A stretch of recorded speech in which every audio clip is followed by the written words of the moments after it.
جی ناظرین، judicial package آنے کو ہے اور حکومت کی جانب سے یعنی جو حکومتی اتحاد ہے ان کی جانب سے مکمل طور پر تیاریوں کو حتمی شکل دے دی گئی ہے، لیکن یہاں پر بہت سارے سوالات پیدا ہوتے ہیں کہ حکومت کے پاس اسمبلی میں 2/3 اکثریت کیسے ہوگی اور کس طرح سے جوائنٹ سیشن میں اس کو منظور کروایا جائے گا، آئین کیا کہتا ہے، آئین کی کون سی شق کے تحت آئینی ترامیم ہو سکتی ہیں اور اس کے لیے کیا لوازمات ہیں۔ ہمارے ساتھ موجود ہیں بیرسٹر سمیر کھوسہ صاحب جو کہ لیگل ایکسپرٹ ہیں اور بہت گہری نظر ہے ان کی ملکی سیاست پر۔ السلام علیکم سر۔ وعلیکم السلام جی۔ کھوسہ صاحب، آپ کے نالج میں ہے کہ حکومت کی جانب سے تو پوری تیاری ہے کہ ہم امینڈمنٹ کر لیں گے، ابھی مخصوص نشستوں کا فیصلے پر عمل نہیں ہوا، تو یہ ہونے کیا جا رہا ہے؟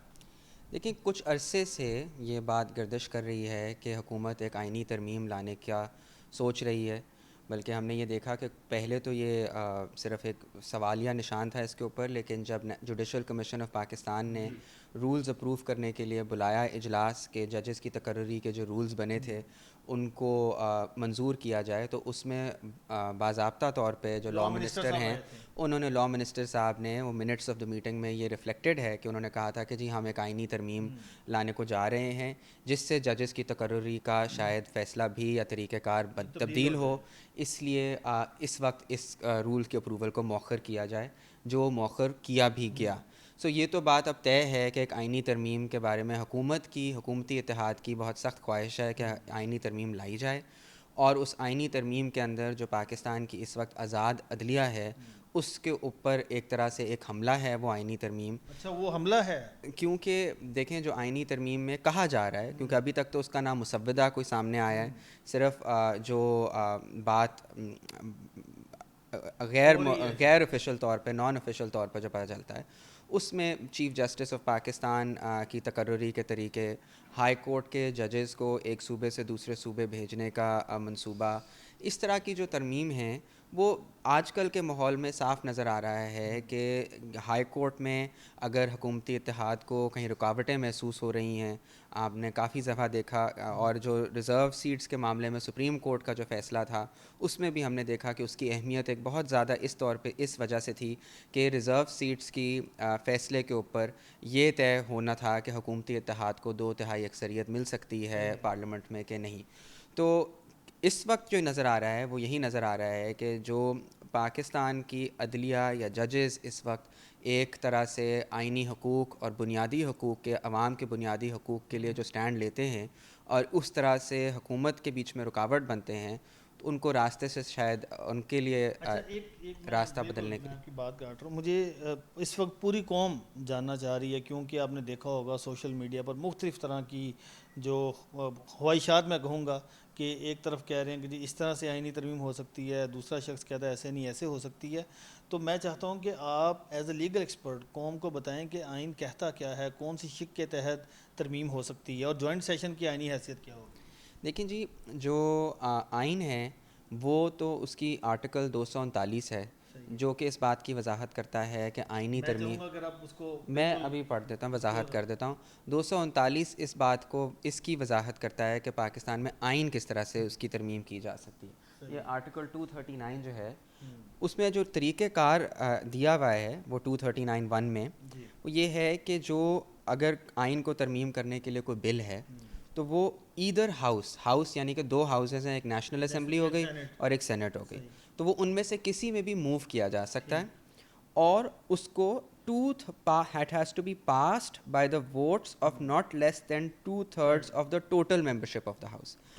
یعنی کہ آپ کو اکثریت کتنی چاہیے؟ عام اکثریت نہیں چاہیے، آپ کو 2/3 اکثریت چاہیے اس ہاؤس کے اندر جس میں موو ہوا ہے، اور 2/3 اکثریت ان لوگوں کی نہیں چاہیے جو کہ اس وقت ہاؤس میں موجود ہیں۔ 2/3 اکثریت آپ کو total membership of the house کی ہے کہ جتنی تمام سیٹیں ہاؤس میں ہیں اس کی آپ کو 2/3 اکثریت چاہیے۔ اب ہاؤس کے اندر آرٹیکل 51 میں یہ لکھا ہوا ہے کہ نیشنل اسمبلی کے اندر 336 سیٹیں ہیں، total membership of the house یہ ہے، اور آرٹیکل 59 میں یہ لکھا ہوا ہے کہ سینٹ کی 96 سیٹیں ہیں، total membership of the house یہ ہے، یعنی کہ آپ کو 2/3 اکثریت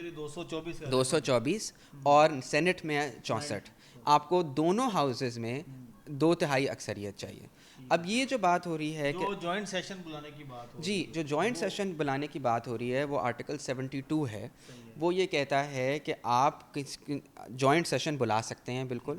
اور جوائنٹ سیشن کا مطلب یہ ہے کہ نیشنل اسمبلی اور سینٹ کے دونوں کے اراکین اکٹھے بیٹھتے ہیں. ان کی اب کل ملا کے ممبرشپ ہو جاتی ہے 336 جمع 96.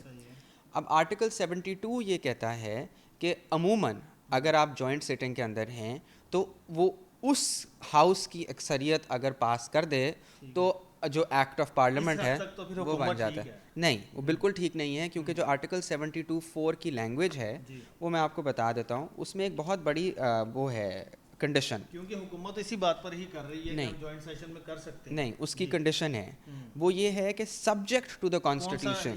72 subsection 4, subject to the constitution all decisions at a joint sitting shall be taken by the votes of the majority of the members present and voting. یعنی کہ جوائنٹ سیشن میں جو لوگ موجود ہیں ان کی اکثریت سے ووٹس گنے جا سکتے ہیں, لیکن اس کے اوپر جو لکھا ہوا ہے وہ ہے سبجیکٹ ٹو دا کانسٹیٹیوشن. یعنی کہ اگر کانسٹیٹیوشن میں کچھ اور لکھا ہوا ہے تو پھر یہ اس کو اوور رائڈ نہیں کرے گا, وہ کانسٹیٹیوشن کا حصہ ہوگا. وہ 238 اور 239 میں لکھا ہوا ہے. 238 کہتا ہے کہ اس پارٹ میں جس طرح سے آپ نے جو وضاحت پروسیجر کی ہوئی ہے اسی پروسیجر کے تحت کانسٹیٹیوشنل امینڈمنٹ ہو سکتی ہے. اور 239 کانسٹیٹیوشن کے اندر خود لکھا ہے کہ جو کانسٹیٹیوشنل امینڈمنٹ ہے وہ 2/3 اکثریت آف ایچ ہاؤس کے لیے ضروری ہے. یعنی کہ وہ مشترکہ اجلاس میں ایک اکثریتی طور کے اوپر نہیں پاس کی جا سکتی. کانسٹیٹیوشن امینڈمنٹ کا صرف ایک ہی طریقہ ہے جو کہ کانسٹیٹیوشن میں واضح ہے کہ ایچ ہاؤس میں آپ کو 2/3 اکثریت چاہیے اور ٹوٹل ممبرشپ کی اکثریت چاہیے, پریزنٹ اینڈ ووٹنگ کی نہیں ہے. اچھا, اگر اب یہاں پر سوال یہ پیدا ہوتا ہے کہ اگر اس کے باوجود حکومت یہ ترامیم منظور کر لیتی ہے, جوائنٹ سیشن میں بل منظور ہو جاتا ہے, تو پھر اس کا سٹیٹس کیا ہوگا؟ دیکھیں, اس کا سٹیٹس ایک انفیکٹ وہ ایک کانسٹیٹیوشنل امینڈمنٹ ہوگی ہی نہیں, کیونکہ کانسٹیٹیوشن امینڈمنٹ کی پری ریکوزٹ یہ ہے کہ آپ کے پاس یہ نمبرز پورے ہوں. یہ ایسی ہی بات ہوگی کہ کوئی قانون پاس اگر کرنا ہو اور آپ کے پاس ہاؤس کے اندر اکثریت نہ ہو اور اس کے باوجود آپ کہہ دیں کہ یہ قانون پاس ہو گیا, تو اس قانون کی کوئی حیثیت نہیں ہوتی, کیونکہ اس میں ہاؤس کی اکثریت ہی نہیں اویلیبل ہوگی. جی بالکل, آبویسلی وہ اب سپریم کورٹ میں ہو یا ہائی کورٹ میں ہو وہ تو ایک اسٹریٹجی کی بات ہوگی, لیکن بالکل عدالت میں چیلنج ہوگا. اور عدالت پہلے فیصلے موجود ہیں آئینی ترامیم؟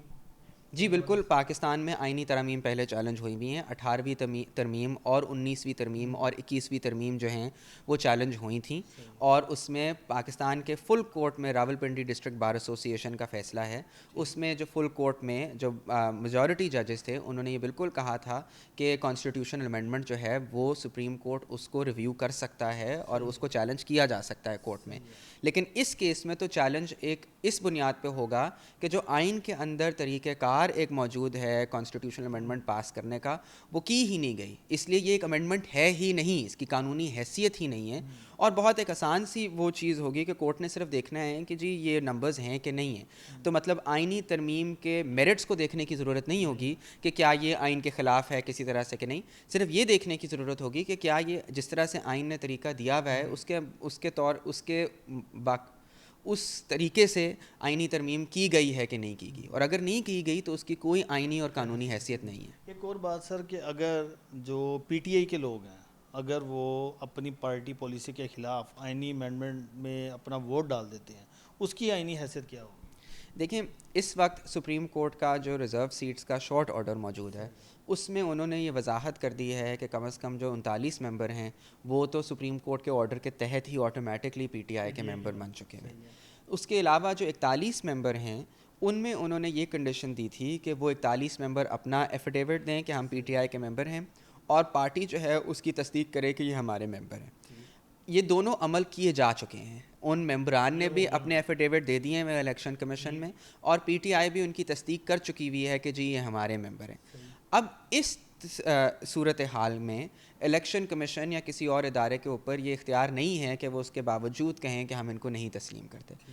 اور یہ سپریم کورٹ کا اپنا فیصلہ موجود ہے آرٹیکل 63A کے اوپر کہ اگر آپ پارٹی کی جو وہ ہے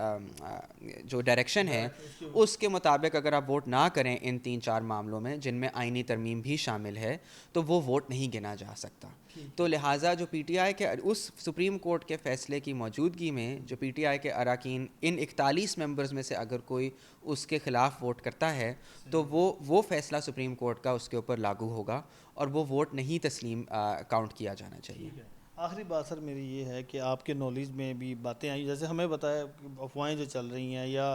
مجوزہ جو مسودہ ہے وہ جو تیار کیا گیا ہے کہ ہم چیف جسٹس سمیت سپریم کورٹ کے تمام ججز کی مدت 3 سال بڑھا دیں گے, ہم جوڈیشل کمیشن کے ٹاپ 5 یا 3 میں سے ایک چیف جسٹس ہوگا, تو آپ کیا سمجھتے ہیں کہ یہ درست ہے موجودہ سپریم کورٹ کے لیے؟ دیکھیں ایک اس کو جواب دینے سے پہلے پچھلی بات جو تھی اس میں ایک بات کی وضاحت کر دوں کہ حالانکہ یہ قانونی بات تو نہیں ہے لیکن اگر ہم پچھلے 2-3 سال کا ہسٹری دیکھیں تو مجھے نہیں نظر آتا کہ پی ٹی آئی کے ایم این ایز جو 41 میں سے کوئی بھی ہیں وہ پارٹی جو ہے ڈائریکشن کے خلاف ووٹ کریں گے. انہوں نے اپنی ایفیڈیوٹ دی ہوئی ہے اور وہ بہت مشکل حالات میں سارے الیکشن جیت کے آئے ہوئے ہیں, ان کے اوپر بہت پریشر پہلے تھا اور 2022 کے بعد جن لوگوں نے ووٹ کیا تھا 2022 کے ووٹ آف نو کانفیڈنس میں جن لوگوں نے اپنی لائلٹی سوئچ کی ان کا جو پاکستان کی عوام نے اور الیکٹوریٹ نے حال کیا ہے اس کے پچھلے 2 سال کے بعد اور 2024 میں جو جواب دیا ہے, تو کوئی بھی انسان جس کو اپنی سیاست یا سیاست کے اندر فیوچر اس وقت اگر دیکھ رہا ہو تو اس کے لیے بالکل یہ ایک بات نہیں لگتی کہ وہ اس سارے پریشر کے باوجود اور اس سارے ہسٹری کے باوجود اب اس موڑ پہ آ کے پارٹی کے ڈائریکشنز کو نہ فالو کرے. تو مجھے یہ نہیں لگتا, مجھے لگتا ہے یہ خواہش ہے لوگوں کی کہ اس طرح سے ہوگا. مسودہ جو میں نے ابھی بات کی آپ سے, جی دیکھیں کیا اسی سپریم کورٹ پر وہ لاگو ہونا چاہیے یا پھر جو نئے آنے والے ججز ہیں تب اگر کرتے تو زیادہ اچھا نہ ہوتا؟ دیکھیں اس سپریم کورٹ پہ اس کو لاگو کرنے کے سے جو ایک امپریشن جاتا ہے وہ بالکل پازیٹیو نہیں ہے, کیونکہ اس سے یہ امپریشن جاتا ہے کہ جو موجودہ عدلیہ میں حاضر سروس ججز ہیں ان کو کسی طرح سے ایک طرح سے جو ہے کوئی کیرٹ اینڈ سٹک جو ہے جس طرح سے دی جا رہی ہے, یا حکومت ان کے اوپر انفلوئنس یہ کرنے کی کوشش کر رہی ہے یا کوشش کر رہی ہے کہ وہ عدالتی جو اس وقت ایک سسٹم ہے اس کے اندر اپنے لیے حالات تبدیل کیا جائے. تو عدلیہ کا پاکستان میں آزاد ہونا ایک آئینی تقاضا ہے, وہ بنیادی حقوق کے لیے وہ ایک بنیادی تقاضا ہے. تو لہٰذا اگر کوئی آئینی ترمیم ہے جو کہ اپنے موجودہ سیاسی مقاصد سے بالا تر ہے تو اس کے لیے تو مناسب یہی ہوگا کہ جو موجودہ سپریم کورٹ کے 17 ججز ہیں, آپ کو آج پتہ ہے کہ انہوں نے کب ریٹائر ہونا ہے, آپ جو بھی آئینی ترمیم ہے اس کو آئندہ کے سپریم کورٹ کے لیے کر دیں تو سب کو جو تقرری ہو اس کے لیے کریں 2034 سے 2035 سے جب بھی یہ موجودہ سپریم کورٹ کے سارے ججز پہ ان کا لائے عمل نہ ہو, تاکہ ساری قوم کو یہ پتہ ہو کہ جی اس کا موجودہ سیاست پہ اثر انداز ہونے کا کوئی ان کے اوپر جو ہے اثر نہیں ہے. Thank you very much. بہت شکریہ آپ کا.